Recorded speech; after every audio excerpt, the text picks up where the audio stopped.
Okay, let's start with our ingredients first. We need lychee juice, soda water, lime juice, cucumber, at syempre ang ating GSM Premium Gin. And here's how we're gonna mix this. Fill the shaker with ice, please, brother. Kailangan may konting galaw para suabe. Diyos ko, ang konti sa akin, marami kayo, brother. Right. Susunod, 90 ml naman tayo ng lychee juice.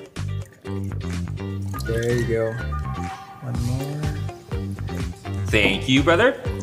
Okay, susunod naman ay 45 ml ng GSM Premium Gin.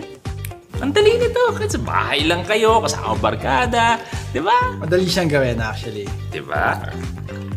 Okay, 10 ml naman tayo ng lime juice. Lime juice.